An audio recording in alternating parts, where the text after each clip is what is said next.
Alright guys, so today I'm going to do a review of the Summ. This is their new flavor. This is their strawberry apple pie rolls. I got this from Costco. I tried their apple ones, just plain apple ones. They're pretty good. They're like apple pie.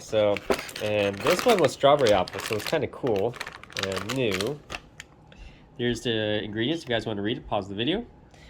There's the nutrient panel. If you guys want to read that, pause the video. Let's open this up. Okay, that's what they look like. Okay, so these are all done, and I'm gonna do a quick taste test for you guys. There it is.